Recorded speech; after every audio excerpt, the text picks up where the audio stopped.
What's the story, Morning Glory? What's the word, Hummingbird? Thank you so much for clicking on my channel and for joining me for this review of Love After Lockup Season 6, Episode 4, Reckless Entanglements. Let's get started with Alexis, Julius, and Ashley. So before we get into the episode, I saw a video of somebody did a video talking about how Ashley and Julius are going back and forth on the internet, like in real time. Ashley posted something about how, she was talking mad crap about Julius, calling him everything but a child of God. And she also alleges that he's a homosexual. And Julius, on the other hand, he's talking about how he felt like he was catfished by Ashley and that she did not look at all like the pictures that he received from her when he was in prison. So that's what's going on. Just a little tiny tidbit of what's going on in real time with these people. So let's get into it. Alexis and Julius. So they spent the night together. Remember the night before, we saw them going into to take a shower together after he canceled his plans with Ashley. And Ashley was super pissed off because she had her homegirls with her. Everybody thought that Julius was going to come straight to her right after he got out of prison. But he told her that he was spending time with his mom and his sisters and he couldn't make it out to see her. She felt some kind of way about it. Her friends were like, girl, something is going on. I don't think he's on the up and up, but whatever. So she decided to take these so-called sexy pictures of herself to send to Julius so that he could feel bad about what he's missing. Now, like I said in my previous video, the pictures were a complete chop. She looked crazy and deranged in those pictures. And it's not really like, I'm not talking about Ashley herself or her looks. It's just that the whole setup was just crazy. You can take some really sexy selfies if you want to make somebody jealous or whatever. But what she had going on, it makes me really wonder if Ashley is really all together there. Like, is she really fully with us? Like, mentally, is she fully with us? Because something about Ashley to me makes me feel like, I don't know, she's not operating on all cylinders. Like, there's something going on with Ashley mentally, because it's hard to believe that she's a 30-year-old woman with children the way she acts. But I don't know. I don't want to speculate too damn much. So she sent those pictures to him. He definitely got the pictures. So after, he made it do what it do with Alexis. And of course, it was the best sex ever. They tell us the next day how it was amazing. It was wonderful. They did not use protection, which made me very disappointed even more in Alexis, because I'm thinking, girl, she's in the medical profession. She's not a doctor. She's not a nurse. She's a CNA, right? But she knows enough to know. And anybody, even if you're not in the medical profession, everybody knows, kids know that, look, you're going to have to use protection. Come on now. More so than just preventing for pregnancy, or just, other than just preventing for pregnancy. This man has been in prison for like 6 years or something. You don't know what's been going on behind those prison walls. Okay. I'm not alluding or assuming anything that he was doing anything with other male inmates, but the female prison guards, they get down and dirty too with the inmates. You don't know what's been going on behind those prison walls. And I would have thought that Alexis would have had enough sense to use protection, at least on that first night. But, she's trying to have a baby with them. She told us in the previous episode, if it's God's will, it's God's will for her to get pregnant. So she's not trying to prevent anything. She's really like in a nosedive into becoming a single parent, into becoming a single mom. But it's whatever. They're adults. They're going to do whatever the hell they want to do. So he got the pictures from Ashley and he told us that, yeah, she looked Moving on from there, Ashley's in her hotel room. She is down in the dumps because it is her birthday and Julius has not texted her or called her to say happy birthday. And so she's feeling some kind of way about that. Back to Julius and Alexis.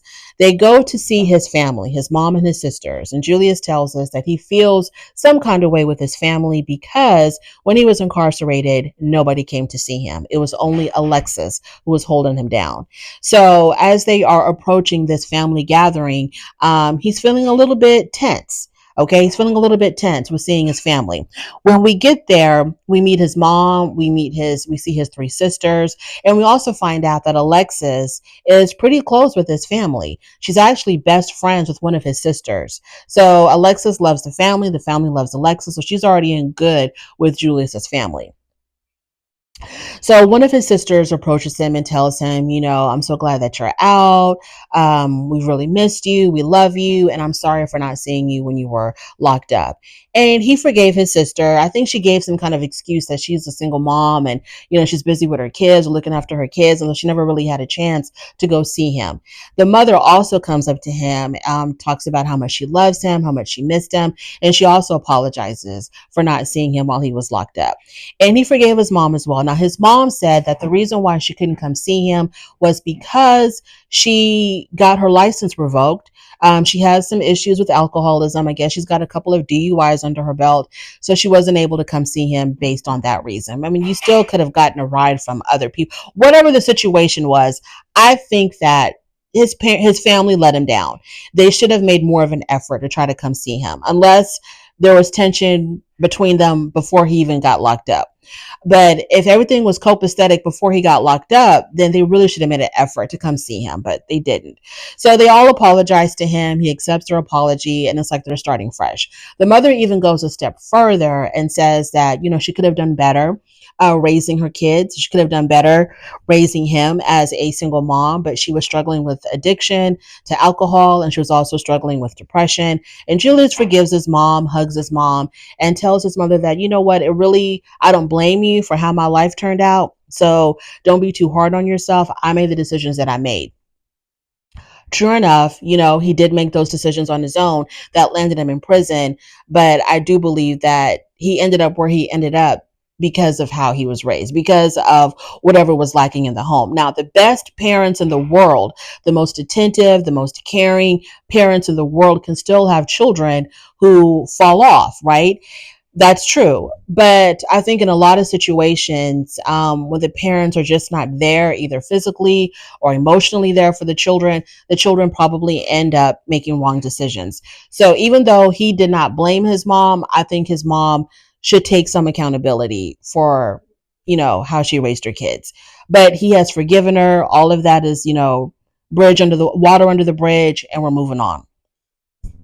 Ashley is blowing up his phone while he's trying to spend time with his family, and all of her calls are going straight to voicemail. So she is stewing in that hotel room.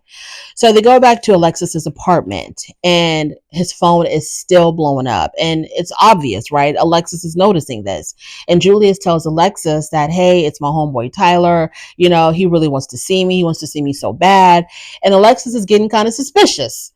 And so she's trying to figure out, she's trying to put two and two together. So he goes off on he goes to her balcony to call Ashley, and he tells Ashley, calm the hell down. I am on my way. Relax. And so she gets super excited. The guy that didn't call her to say happy birthday, didn't text her to say happy birthday, canceled their plans at the very last minute after she made this trip to go see him, or, to wait for him to wherever she's at. She's in some hotel waiting for him.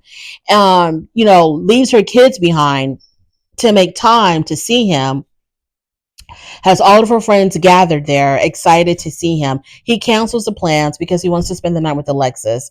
She gets excited when he decides to grace her with his presence, finally. And it just shows how desperate she is. And no wonder she's on the internet talking smack about him, because I'm pretty sure when she looked back at these episodes, she saw that she acted like a damn fool for this guy who could have cared less. And now he's calling her a catfish.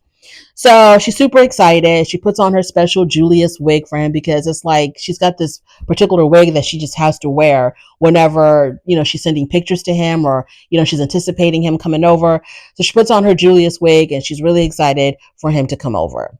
Moving on to JK and Brooke. So JK and Brooke, it's been 4 hours since he's been released from prison. They went out to eat with his mom. Now they're going back to his mom's house, and we meet his stepfather. We also meet his parents' roommate, Marla. So Marla has been living with JK's parents like his whole life, right? She's practically a part of the family. So we meet all of these people, and then we find out that Marla, the roommate, has given up her room, her sick and shut in room, for JK and Brooke to spend the night in, for them to have a little bit of privacy their first night together. So after commiserating with the family, they go into the room because, JK wants to get down and dirty. And Brooke is like, no, absolutely not. I'm not going to do anything with you in this room that looks like an invalid's room. It looks like a nursing home room because the bed's got the handrails on both sides. It looks like a hospital bed. There is a piss bucket in the corner. There is her walker, Marla's walker, in another corner, and her CPAP machine hanging on the headboard. So Brooke is like, yeah, it's not going to be going down in here. Absolutely not. But they go back and forth. And JK is like, well, this is our only choice because I have an ankle monitor and I can't go anywhere else. So it's here or nowhere. And there's no way that I have been waiting to be with you for 3 years and nothing's going to happen. That's just not an option. So she finally does give in. And of course, the next day we hear about how fantastic it was. The best ever, the best that they've ever had, 10 out of 10, because the sex on Love After Lockup is always the best that anyone has ever had. So they're sitting at the breakfast table with his mother, and his mother the night before had given him condoms to use because the mother is really adamant about them not having a child right now. And so the mother asks them the next morning, did you use the condoms that I gave you? And they didn't. So after that, Brooke is supposed to take JK to go see his parole officer. So in the car on their way to the parole officer, JK is on his phone, texting like mad, like crazy. And Brooke is getting suspicious because she thinks that he's texting his ex. Now remember, JK's ex has still been a part of the family ever since they broke up. And JK and the ex have remained friends. But Brooke thinks that maybe the ex wants to get back with JK. So she's very suspicious of their relationship. So she's like, who are you texting? And I think he told her he was texting his ex. I think he told her that. I'm not sure. I wasn't paying attention.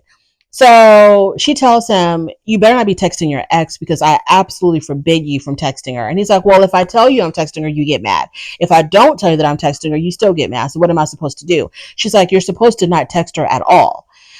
She's also upset because he has not given her 2 little boys, which are not his, but, her 2 children from previous relationships. She's upset that he has given them no attention. He hasn't called them. He hasn't asked about them. And I'm like, girl, those are not his kids. He has not bonded with these kids. He's been in prison, like the majority of their life. Like, what are you talking about? You're upset that he's not asking about your children. I mean, are the fathers asking about their own kids? And if they're not, why are you worried about whether or not he's asking about them? Wait until he gets to meet them and wait for them to start forming a bond before you're getting upset that he's not giving your sons any attention when he doesn't even really know these kids. Moving on to Deontrick and Kiana. Okay, so Deontrick and Kiana. He has been in the halfway house for about a week, and they haven't been able to spend any time together at all whatsoever. She has a job. She's got 2 jobs, in fact. And she has been running around with a chicken with its head cut off, trying to help Deontrick get all of his stuff together because he needs to get a license. He needs to get a social security card. He's got job interviews to go to.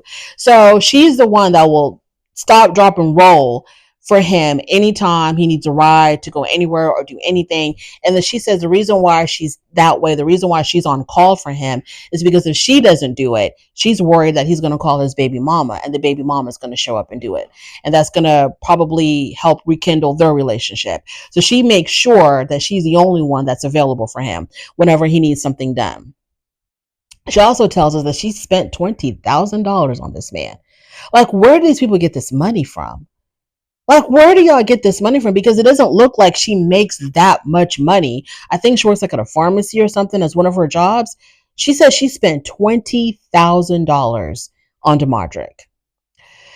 So when we see them, he calls, she's at work, in the middle of work, and this whole scene could have been set up by the producers or whatever. I don't know.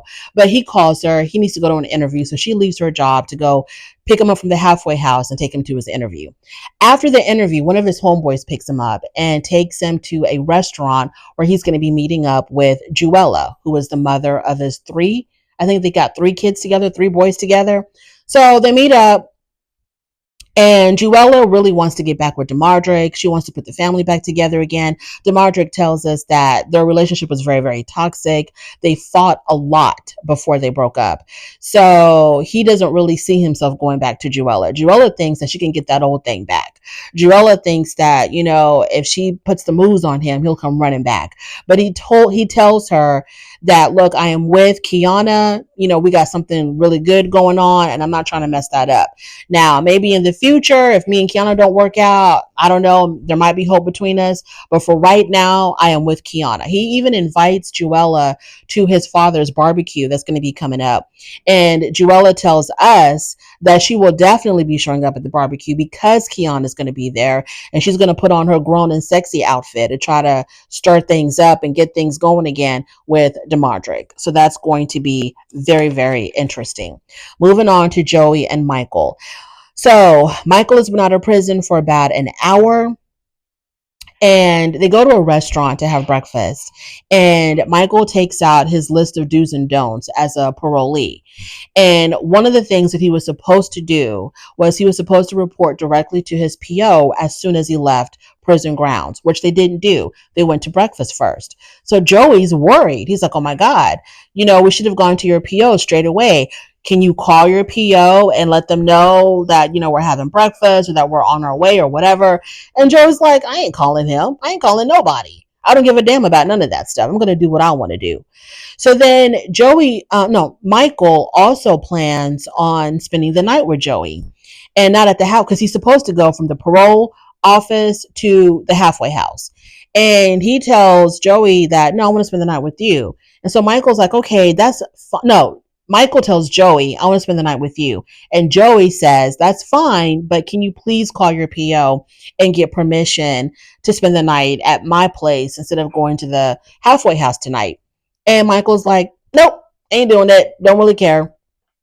After breakfast, they go to the halfway house.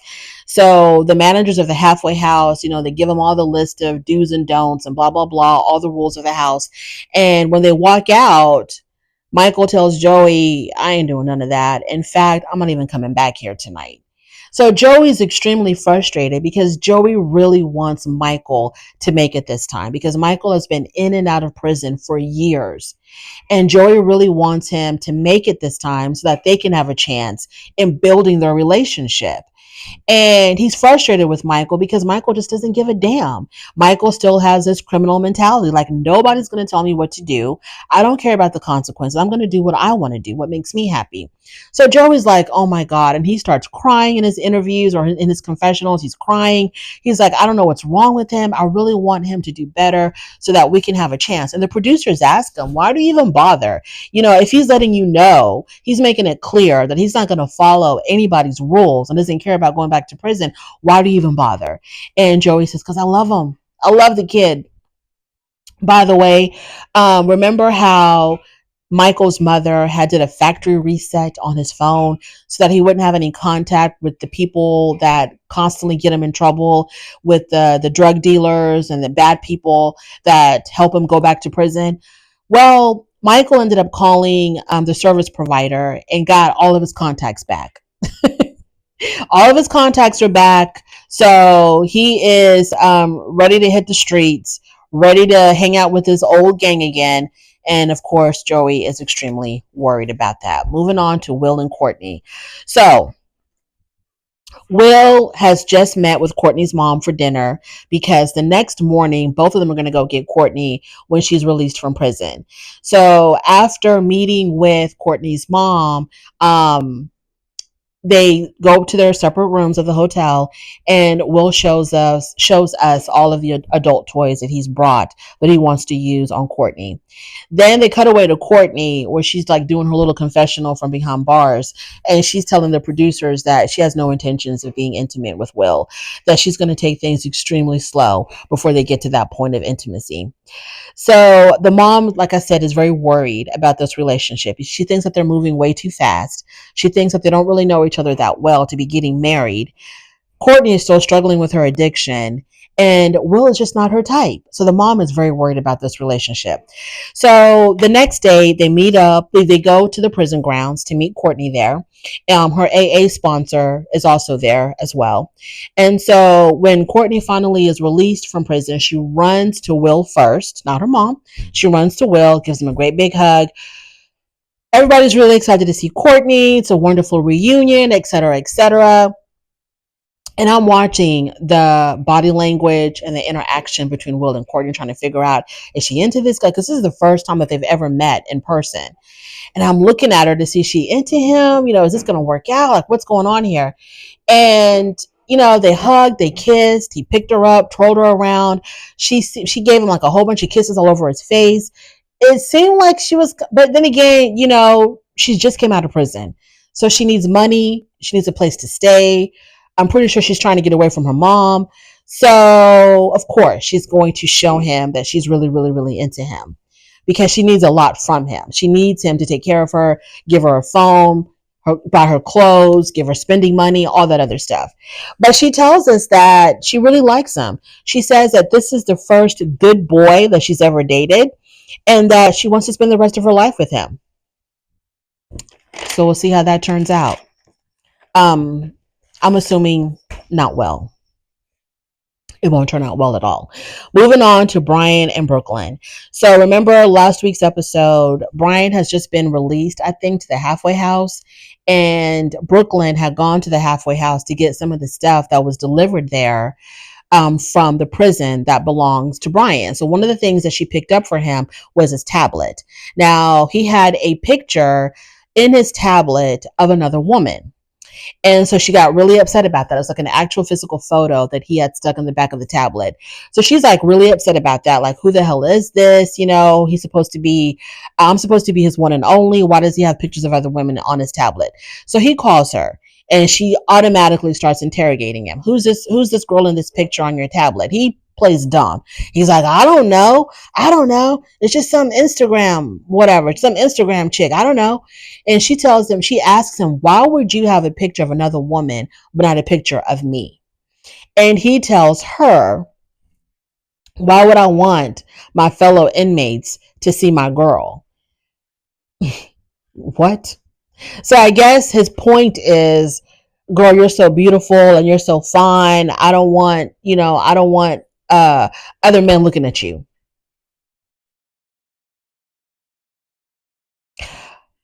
I have a feeling she fell for that, but I don't know. Yeah, he sounded stupid, and he had nothing to say. He really had no excuse for why he had a picture of another woman on his tablet. And this is exactly what her brother was talking about. Don't put all your eggs in one damn basket, girl. Take it slow. Don't give him too much all at once. Don't give him all of you all at once. Take it slow so that you don't get your heart broken. But, that sounds too much like right to these people. That's the end of my review, y'all. Thank you so much for joining me. I truly do appreciate it. On your way out, please don't forget to rate the video. If you like this content, subscribe to my channel, and I'll definitely talk to you later. Bye.